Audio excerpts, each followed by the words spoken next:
Bom, eu quero trazer uma palavra para vocês hoje. Na verdade, eu começo hoje a falar uma série de mensagens que tem por tema a força que me mantém de pé. A partir de hoje, durante todos os cultos, eu vou estar falando da capacidade de muitos líderes bíblicos, personagens bíblicos, de sobreviver às adversidades. Eu comecei a ler um livro do Drummond Lacerda, que tem por título, Fora do Alcance das Crianças, e esse livro traz como uma tônica central que as coisas grandes e expressivas da nossa vida estão nos aguardando crescermos. Está esperando, é como aquele pai ou aquele avô que pegou um pouquinho do recurso todos os meses e depositou numa caderneta de poupança, para que seu filho ou seu neto, ou quem quer que seja, quando fosse maior de idade, tivesse recursos. Aqueles recursos estavam sendo preparados ao longo de anos e anos, para que aquela pessoa, aquele indivíduo, quando crescesse, quando tivesse a maior idade, ele então estivesse apto para tomar posse daquilo que foi preparado ao longo de um bom período de sua vida. Da mesma forma, nós entendemos, e eu gostei muito dessa tônica do livro Fora do Alcance das Crianças. Aliás, gostaria de recomendar uma leitura rápida, mas muito boa. Eu queria falar com vocês que Deus também trabalha desta forma. Muitas coisas que gostaríamos de viver, muitas coisas que Deus preparou para nós, pois a Bíblia diz que tudo estava preparado antes da fundação do mundo. O sangue de Cristo já era reconhecido ou conhecido antes da fundação do mundo, diz 1 Pedro, mas muitas coisas que não vivemos porque não temos maturidade. Deus está nos aguardando, crescermos e não nos tornarmos maior dos 18, dos 21, mas amadurecer a nossa mente, para que possamos deixar de ser crianças e termos acesso àquilo que Deus tem a nos oferecer. A grande virtude, e é isso que eu quero, essa tônica que eu quero tomar com você, está no nosso poder de recuperação. O que vamos fazer após uma queda, além de chorar pela dor do acontecido? Como é que nós vamos nos comportar? Essa tônica de dizer a força que me mantém de pé tem por propósito mostrar alguns personagens bíblicos, pois quando nós olhamos para a Bíblia, nós vemos muitas pessoas ou muitos homens com algumas virtudes. Abraão com a sua fé, nós olhamos para Davi e olhamos sua valentia e sua adoração, Sansão, a sua força. Nós olhamos para Salomão e vemos sua sabedoria, mas todos eles tinham seus pontos fracos. Quando nós olhamos para Abraão, nós vemos o medo que ele tem ao chegar no Egito com sua bela esposa. Quando nós olhamos Davi, vemos a dificuldade que ele teve de se deparar com algo que não era para ele e acabar ultrapassando os limites. Quando nós olhamos Sansão, nós vemos no que ele se meteu. Nós vemos Salomão se casando com diversas mulheres e levando a idolatria para dentro do território de Israel. Então, baseado em Davi, Abraão, Sansão e Salomão, nós podemos identificar uma coisa que eu acho que já vale a pena observar. Nós também temos o nosso ponto fraco. Descubra qual é o seu, e isso vai te facilitar bastante nesse processo de crescimento. Aprenda que, mais que um ponto fraco, existe um ambiente em que esse ponto fraco aflora com mais facilidade. Então, mais que o ponto fraco, eu já sei onde eu sou fraco. Isso é muito importante. Mas é muito importante também você saber se existe um ambiente onde isso se manifesta ou se aflora, onde essa tentação consegue ficar maior que você, ok? Isso pode acontecer, por exemplo, num bar. Isso pode acontecer, por exemplo, numa rede social. Isso pode acontecer com você na ociosidade, como pegou Davi, o tempo que os reis iam à guerra, ele estava ocioso nos corredores do palácio. Nós podemos verificar que algumas pessoas enfrentarão ambientes sozinhos. Se ficar sozinho, se masturba. Se ficar sozinho, vê pornografia. Se ficar sozinho, sempre a solidão, às vezes, ela não é o seu ponto fraco. Ela é o ambiente onde o seu ponto fraco se manifesta. Conhecer o seu ponto fraco é importante, mas entender e fazer a leitura de onde ele se manifesta com mais facilidade também é muito importante. Ou seja, também tem aqueles que, se estiverem sozinhos, vão bem, mas basta se misturar com determinadas pessoas que aí as coisas começam a se complicar. Ou seja, enquanto uns são ou enfrentam seu ambiente de dificuldade de forma solitária, outros com determinadas pessoas que não deveriam fazer parte de sua vida. Tem pessoas que vão ter problema em ambientes de rejeição, de indiferença.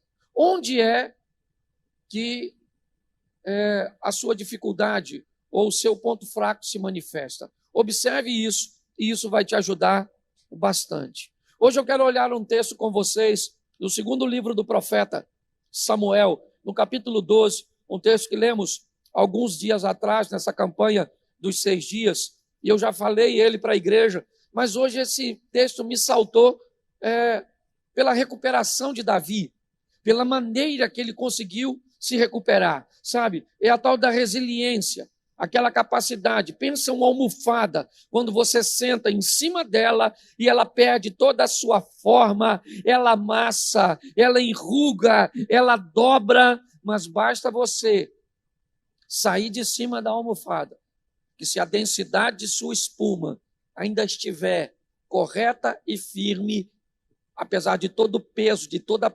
pressão que ela recebeu, ela vai voltar para o tamanho normal, para a forma normal. Essa é a grande faceta da vida. Depois de uma situação como essa, econômica, de saúde, de toda essa pressão emocional que estamos vivendo, nos apertando, você liga a televisão, morreram tantos, os dados estão aqui, a situação está difícil, amanhã é segunda-feira, a pressão, será que a empresa vai me demitir? E os meus recursos, e como funciona, as igrejas fechadas, a estrutura, e como é que eu vou sobreviver a todo esse aperto quando tudo isso passar? Pasme você. Muitas pessoas, no fim dessa história, não ficaram nem para ver o desfecho. Tiraram sua própria vida, se embotaram em meio a depressões, a síndrome do pânico. Ou seja, entender de onde vem a nossa fé, de onde vem a nossa força, é muito importante. Então eu quero usar um texto, ou um versículo apenas, inicialmente, o verso 20, 2 Samuel, capítulo 12, verso 20, diz assim: Então Davi se levantou do chão, lavou-se, ungiu-se, trocou de roupa, entrou na casa do Senhor e o adorou, depois voltou para o palácio e pediu comida. Puseram comida diante dele, ele comeu. Somente aí, o verso 20. Feche seus olhos e eu quero orar mais uma vez. Senhor nosso Deus e Pai, em nome de Jesus, continua falando conosco. E talvez a distância seja um obstáculo, talvez na casa dos teus filhos as crianças estejam correndo, outros aparelhos estejam ligados, mas em nome de Jesus, eu quero repreender agora toda distração, tudo aquilo que não provém de ti, ó Deus. Nós temos recebido aí as informações e a solicitação de pessoas se convertendo durante o nosso culto online. Por isso, Pai, nós queremos direcionar agora por cada lar, seja num tablet, seja num smartphone, seja numa Smart TV ou em qualquer outro equipamento, que a presença do teu Espírito esteja em cada lar. Repreendemos todo o mal, tudo aquilo que não provém de ti, e que os teus anjos estejam acampados lá agora, e que o Senhor possa estar falando em cada coração, em o nome de Jesus. Amém. Glória a Deus. Eu queria conversar com você e mostrar que o filho de Davi está doente, e quem alertou que essa doença iria acometê-lo foi Deus através do profeta Natã. A doença, segundo a profecia ou a palavra de Natã, ela vai resultar em morte. E como o menino ainda não morreu, Davi não fica quieto. Davi é alguém preparado para resolver problemas. Davi é alguém preparado para entrar em embate. Então, se o menino está vivo, ele vai falar com Deus. Porque se tem alguém que conhecia o endereço de Deus, esse alguém era Davi. Ele sabia quem Deus era, a misericórdia do Senhor. Aliás, ele sabia quem ele era antes de Deus entrar na vida dele como entrou, e quem ele se tornou, o filho mais novo da casa de Jessé, se tornar o rei de Israel. Davi conhecia o poder de seu Deus. Ele não vai deixar, ele não vai entregar os pontos, ele vai falar com Deus. E durante 7 dias, Davi, então, ele está falando com Deus, ele está conversando com Deus, ele está pedindo a Deus que haja em seu favor e que cure o seu filho.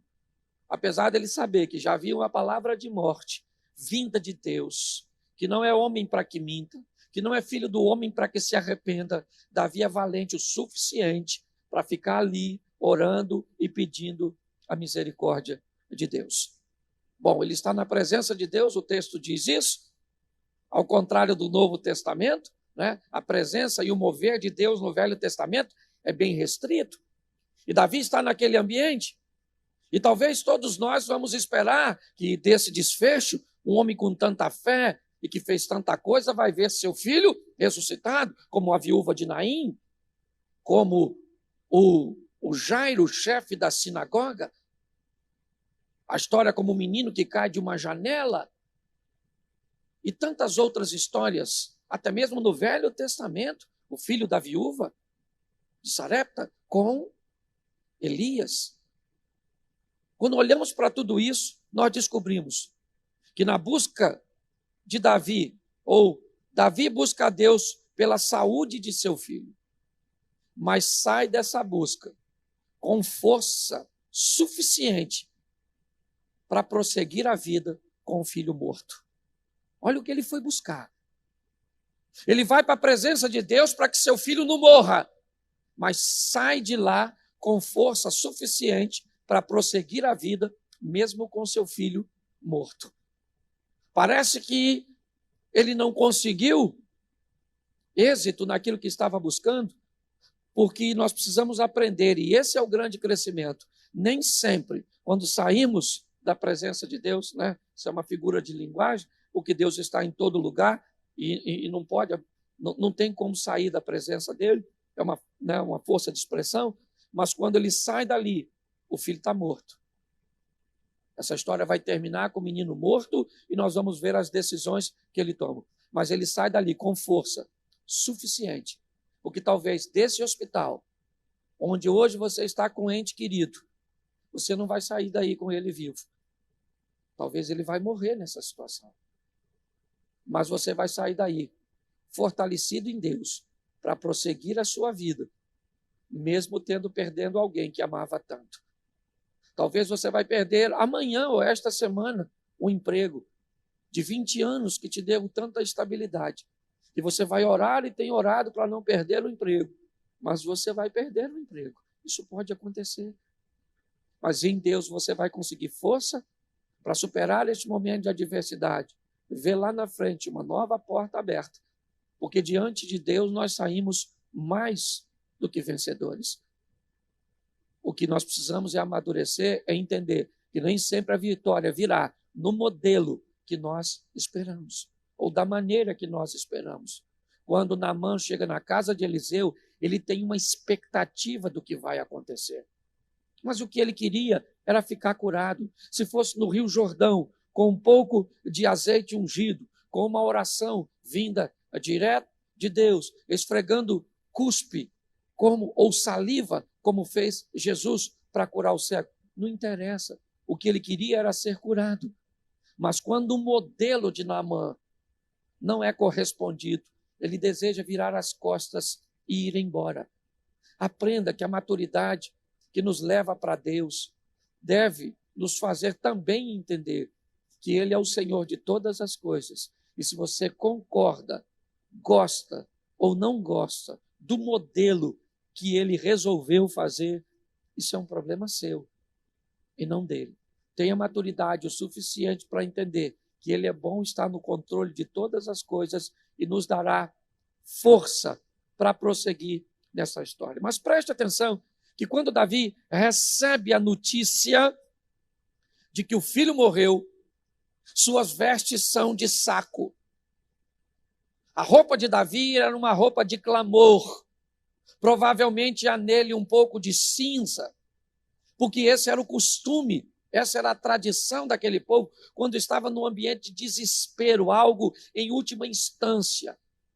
Então Davi vestiu vestes de dores, de clamor, ele está sujo de cinza, ele está em jejum durante 7 dias, ele não come, ele não toma banho, ele não quer conversar com ninguém, porque ele está aguardando o desfecho que ele espera tanto, é a misericórdia de Deus, e que seu filho saia dessa situação vivo.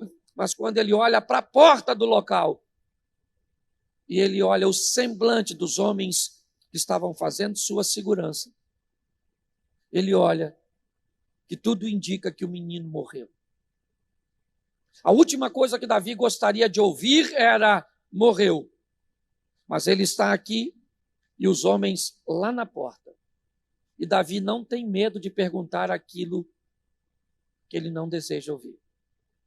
Olha bem, muitas pessoas, mediante a algo que, se ele descobrir que é verdade, vai feri-lo, as pessoas, para evitar a dor do ferimento, resolvem não perguntar. Notei que meu filho está diferente, parece que está drogado, mas eu não vou perguntar se ele está usando drogas. Olhei, e ele está com um comportamento afeminado, ou ela com um comportamento masculinizado, mas eu não vou perguntar, porque perguntar pode ser que ele responda: realmente eu estou me drogando, realmente eu estou caminhando para a homossexualidade, realmente eu tenho um amante, realmente eu não amo mais você, realmente. Pessoas, muitas vezes, elas fogem quando sabem que tem um problema. Davi, ele olha para a porta e ele sabe que parece que seu filho morreu, ele espera que isso seja apenas uma impressão, mas ele olha para a porta e diz aos homens: o meu filho morreu. Essa é uma grande lição, que se você tem meios para resolver o problema ou não, se o problema existe, não finja, não negligencie. Mas eu não sei como eu vou tratar. Se ela me disser que não me ama mais, como é que eu vou viver sem minha esposa? Pergunte se ela te ama.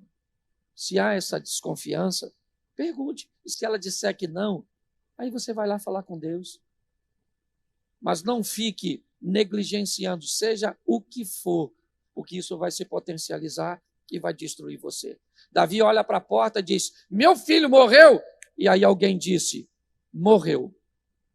Quando a notícia chega a ele, o que ele lutou tanto para que não acontecesse, aconteceu. E agora? Agora é hora de chorar, agora é hora de lastimar, agora é hora de falar mal de Deus. Por que Deus deixou isso acontecer? Porque o texto diz que quando Davi recebe o impacto da notícia, ele faz o oposto do que a maioria das pessoas faria. Ele se levanta. Enquanto todos ficariam prostrados, todos ficariam desanimados, ele se coloca de pé. Eu não sei o que você está enfrentando hoje, eu não sei se você perdeu uma batalha, mas eu quero te dar uma notícia: ficar prostrado pode até ser algo positivo por alguns dias. Por exemplo, morreu um ente querido seu, a Bíblia diz: se alguém morrer E ninguém chorar pelo morto, é melhor que ele fosse um aborto. É melhor que ele não tivesse nascido. Então, nós precisamos respeitar o luto, certo? E a dor da perda do que for. Você perdeu o seu emprego, vai chorar por ele por uma semana? Tá joia? Era um ambiente de trabalho que você estava acostumado, você interagia, era um ciclo de amizade, era um bom salário, era uma estrutura. O que que é? Era uma casa que era grande, dava para você pagar, certo? E tinha toda uma estrutura. O que que é que você perdeu? Seja o que for que você perdeu, você tem todo o direito de usar um tempo da sua vida para chorar pelo perdido. Primeiro, porque isso demonstra que há valor, que você sabe valorizar as coisas. Sejam pessoas, sejam animais, sejam objetos, ok? Todos eles, quando saem da sua vida, ele te dá o direito de sentir que partiu. Até pessoas ruins, quando saem da nossa vida, mesmo sendo ruins, às vezes deixam sentimentos bons. Então, se você vai chorar uma semana, tá joia, porque perdeu o emprego, show de bola. Agora, se você quer chorar um ano, aí vai ser difícil. Se você quer chorar um mês, 2, porque perdeu um ente querido, tá joia. Se você quer continuar até um pouco triste, introvertido, um pouco mais de tempo, também está bom. Quem sou eu para determinar o tamanho de sua perda e de sua dor? Eu só preciso dizer que a sua vida continua. E você precisa aprender a se levantar. Quando tudo diria para você, fique prostrado, levante-se. Levante-se. Não esqueça o tema da mensagem, ok? A força que me mantém de pé. A Bíblia diz que a vara e o cajado do Senhor é o que me consola. Então, se não dá para ficar de pé sozinho, vamos segurar. Aí, vamos usar essa vara aqui como uma figura de apoio. Vamos usar esse cajado aqui como um terceiro, como um tripé. Agora, além dos meus 2, ainda tem um ponto de apoio que me mantém seguro. Então, a primeira coisa que Davi me mostra é: levante-se. Ah, você está escutando essa enxurrada de informações negativas, está depressivo, não quer dar a mão para ninguém, está achando que vai morrer. Pois é, que está na hora de se posicionar, pelo amor de Deus. Levante-se, levante-se, desliga-se. Desculpe o que eu vou falar agora, talvez eu vou ofender alguma, mas eu preciso falar. Desliga essa porcaria, certo?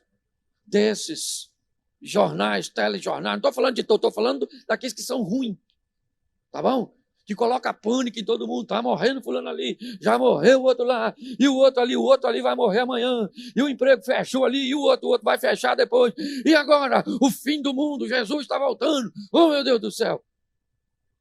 Imagine a peste negra, pensa, 1/4 da população da Europa foi dizimada no século XIV, o pessoal também não pensou que Jesus estava voltando? Então calma, agora se você está sem Jesus, fique esperto, porque ele falou que voltaria a qualquer momento. Ah, pastor, não acredito no céu e no inferno. Legal, para ir para o inferno não precisa de fé. Fé é uma exigência do céu. Você chega lá e fala para o Satanás, nem acreditava em tu. Ele vai falar, legal, amigo, chega aí, prazer. Certo? Senta nessa cadeira pegando fogo que eu já vou te atender. Então, é uma decisão sua, é um posicionamento seu. Entenda, levante-se, aconteça o que acontecer. Agora, preste atenção na próxima etapa dessa história. Lavou-se. Ele levanta e toma um banho. Toma um banho porque ele está cheio de cinza, ele está com roupa suja, 7 dias que não toma banho. O que você quer dizer com isso, pastor? Eu estou querendo dizer que tem gente que até levanta, mas não toma banho, não tira a catinga da derrota, sabe? Fica pessimista, negativista.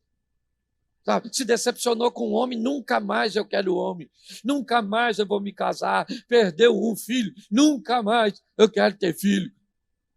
Entende? Tem gente que ele até se levanta, mas ele não toma banho, ele não tira o cheiro da derrota anterior. Às vezes, para prosseguir, nós precisamos tirar essas cinzas, sabe? Tirar, e não é lavar o corpo não, viu? É lavar a mente, lavar as memórias, certo? Para que você consiga prosseguir. Então, ele se levanta, mas toma um banho. Então, vai aqui uma dica para você que está em casa. Vá tomar banho. vá lavar sua mente, vá lavar suas memórias dessas dores, dessas perdas, dessas crises que você está enfrentando, certo? Terceira coisa, ele, deixa eu pegar no verso 20 aqui, ungiu-se em umas traduções, em outras, perfumou-se. Me parece que, mesmo com a água, ela não é suficiente para tirar o cheiro. E você sabe muito bem disso, né? Às vezes, você toma seu banhozinho, mas se não colocar um desodorante, o negócio fica difícil. Às vezes, não para você, mas para quem vai estar perto de você. Certo? Perfumou-se. Entende? Às vezes, para você tirar esse cheiro ruim, tem que botar um perfume. Por quê? Porque o perfume ele não tira só o cheiro ruim. A água tira o cheiro ruim, mas não deixa cheiro nenhum. Certo? É inodoro. Então, a água ela é capaz de tirar a sujeira e até um pouco do cheiro ruim, mas ela não pode te dar um bom cheiro. Então, perfume-se. O que é isso, pastor? Perfumar-se. Leve para a sua mente coisas que vão te alegrar, que vão te animar. Traga para a sua mente, a Bíblia diz, eu devo trazer à memória aquilo que me traz esperança, mas eu só posso trazer à memória as coisas que me trazem esperança se eu tiver colocado na memória coisas que me dão esperança. Por que pessoas não conseguem trazer à memória e ter esperanças? Porque elas não colocaram nada ali, não perfumaram. Vai ler a Bíblia, certo? Vai ler os desafios de homens cercados que viram a vitória, de mulheres que estavam sofrendo e viram a providência de Deus, de um mar se abrindo, homens andando sobre as águas, milagres acontecendo. Vai ver as promessas de um céu com rua de ouro, para onde nós vamos viver eternamente. Lá não tem choro, lá não tem dor, certo? Lá não tem dívida, lá não tem sogra, lá não tem nada. Coloque essas coisas brincando, se divertindo, para que você tenha depois como acessar. Qual é o grande problema? O grande problema é que a mente de muitas pessoas, elas não têm registros bons, então não tem como. Porque todo aquele que invocar o nome do Senhor será salvo. Como, pois, invocarão aquele em quem não creem? E como crerão naqueles de que não ouviram? E como ouvirão, se não há quem pregue? E como pregarão, se não forem enviados? Como está escrito, quão formosos os pés dos que anunciam o evangelho de paz, dos que trazem alegres novas de boas coisas. Mas nem todos têm obedecido ao evangelho, pois Isaías diz, Senhor, quem creu na nossa pregação? De sorte que a fé é pelo ouvir, e ouvir pela palavra de Deus. Romanos capítulo 10, versículo 13 ao 17.